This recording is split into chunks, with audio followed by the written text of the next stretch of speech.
Tidak ada bank yang mau kasih kredit orang yang tidak punya income. Bukan tidak bisa. Di dunia itu pilihannya cuma dua. Jadi orang tidak berdaya atau berdaya ya toh. Nah, ketika kita memilih tidak berdaya ya sudah tidur aja. Tapi ketika kita berdaya, kita juga punya pilihan lagi, tiga lagi. Mau berdaya dengan cara putih, cara abu-abu atau cara hitam ya toh. Ya, jangan cara hitam. Cara hitam tuh nggak boleh ya.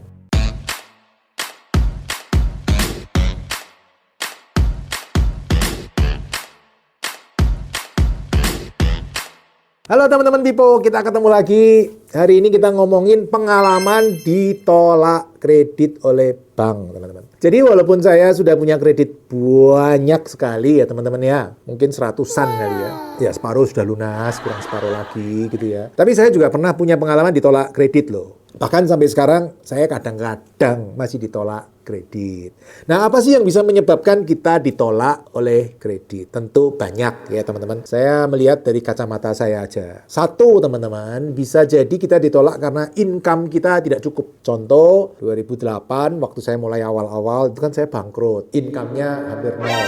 Tidak ada bank yang mau kasih kredit orang yang tidak punya income. Bukan tidak bisa. Di dunia itu pilihannya cuma dua. Jadi orang tidak berdaya atau berdaya ya toh. Nah, ketika kita memilih tidak berdaya ya sudah tidur aja. Tapi ketika kita berdaya, kita juga punya pilihan lagi, tiga lagi. Mau berdaya dengan cara putih, cara abu-abu atau cara hitam ya toh. Ya, jangan cara hitam. Cara hitam tuh nggak boleh ya. Nah, tapi waktu itu saya bisa melewati dengan baik. Tentu ada beberapa cara-cara yang bisa dilakukan. Satu itu ya masalah income. Yang kedua adalah masalah jaminan, nilai jaminan atau dokumen legalnya jaminan. Itu juga sering jadi masalah. Biasanya bank lebih senang berupa properti, SHM, HGB. HPL kadang-kadang boleh, kadang-kadang nggak boleh. Jadi itu yang harus dipastikan. Ada bank yang mau HPL, ada yang tidak. Nah itu teman-teman mesti memastikan. Kemudian nilainya juga. Nilai jaminan itu biasa ditentukan oleh KJPP atau appraisal internal bank ya. Nilainya kan bisa beda. Menurut kita propertinya mahal, menurut appraisalnya nilainya kecil. Nah itu sering jadi masalah. Saya jadi akhirnya nggak deal dengan banknya. Bukan ditolak ya, nggak deal. Karena saya nggak sesuai dengan yang saya harapin. Nah itu bisa dari faktor itu, pengalaman nggak jadi atau nggak dealnya atau ditolaknya. Hal lain adalah yang bisa membuat kita ditolak adalah tujuan penggunaan dana. Ini teman-teman jarang sadar. Bank kadang-kadang kan nanya ke kita, uangnya mau dipakai buat apa, Pak? kalau kita jawabnya salah, itu bisa ditolak loh. Contoh yang paling simpel, kalau teman-teman ngajuin KPR, refinancing, KPR multiguna gitu ya. Kemudian teman-teman bilang uangnya mau buat bisnis. Itu kemungkinan akan ditolak tuh teman-teman. Karena tidak sesuai penggunaan. KPR itu untuk konsumtif, bukan untuk produktif. Kalau mau produktif, cari kredit bisnis Pak, bukan di KPR. Nah, itu tujuan penggunaan dana, itu juga bisa menjadi tempat atau alasan yang membuat kita jadi ditolak kreditnya. Nah, nomor 4 teman-teman, yang bisa menyebabkan kita ditolak, atau saya pernah ditolak juga adalah tidak punya referensi. Bank itu, terutama kalau pinjaman, itu lebih senang kalau ada yang mereferensikan. Bank itu agak takut loh. Apalagi kredit bisnis ya, kredit usaha. Kalau customer walk in, nggak tahu customer dari mana, tahu-tahu datang ke cabang, minta kredit. Kreditnya besar lagi nilainya. Nah, itu bank agak deg-degan itu biasa. Jadi referensi akan jauh lebih baik ketika mereka tahu, oh ini orangnya jelas, nggak ada masalah. Ada loh, ada satu bank yang salah satu yang membiayai saya. Bank itu ngomong ke saya terang-terangan. Kita hanya membiayain yang orang yang direferensikan oleh temennya. Jadi teman ke teman, teman ke teman, teman ke teman gitu loh teman-teman. Jadi mereka tahu ini siapa nih orang yang dikasih kredit. Kalau ada masalah, teman yang di depannya kadang-kadang ditanyain juga. Jadi kita mesti tahu selera dari bank itu seperti apa. Setiap bank bisa beda-beda. Bahkan satu bank beda cabang itu bisa beda selera.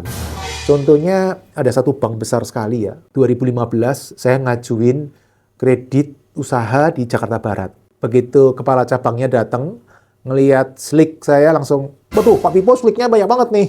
Walaupun call satu semua, langsung ditolak teman-teman. Nggak apa-apa, ditolak kredit bank itu biasa. Anggap aja itu ilmu baru ya. Saya ngajuin di Jakarta Barat ditolak, ngajuin Jakarta Selatan. Diterima tuh, nggak ada masalah kan. Satu bank loh, beda cabang. Bisa beda kebijakan. Jadi bank itu kadang juga tidak bisa 100% ya teman-teman. Kalau kita ngomong ditolak di sini terus ditolak mana aja, enggak. Bisa jadi ditolak, mungkin dia ke cabang Jakarta Barat sudah tercapai target kreditnya. Daripada dia ngucurin kredit lagi, nanti target tahun depannya dinaikin lagi. Nggak usah dah. Nanti aja dah. Tahun depan aja Pak. Kalau saya kurang target, saya hubungin. Mending mungkin dia ngurusin sekarang tabungan atau simpanan dulu, deposito dulu. Sementara yang Jakarta Selatan, mungkin Jakarta Selatan kan isinya orang-orang kaya-kaya gitu ya, nggak butuh kredit. Sehingga cabang Jakarta Selatannya kurang kredit, nggak ada orang yang mau kredit Pak di sini. Orang semuanya mau nabung. Sehingga ketika saya mau kredit disambut dengan senang hati, dikasih sebaik-baiknya. Ya, jadi balik lagi, setiap bank punya kebijakan sendiri-sendiri. Yang nomor 5 terakhir teman-teman, banyak loh alasan-alasan yang kadang di luar dugaan kita bank menolak. Contohnya yang nggak lama, belum lama yang lalu lah, mungkin setahun 2 tahun yang lalu ya. Saya itu pernah loh ditolak bank. Salah satu alasannya teman-teman adalah karena saya aktif di YouTube, teman-teman. YouTuber. Ditolak loh, teman-teman. Jadi teman-teman hati-hati ya, kalau mau ngajuin kredit ke bank, jangan ngomong-ngomong YouTuber loh ya. Ada bank yang alergi dengan YouTuber, teman-teman. Ditolak. Saya kaget saya. Loh, kenapa saya ditolak? Oh, Pak Pipo ditolak karena ini. Terus saya tanya, enggak loh, kan ini masalah ini bisa diberesin. Ini masalah ini bisa diberesin.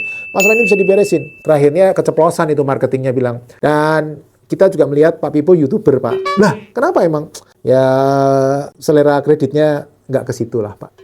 Ya, jadi teman-teman YouTuber, hati-hati ya kalau ngajuin kredit ke bank, bisa jadi tidak mudah, terutama bank-bank tertentu.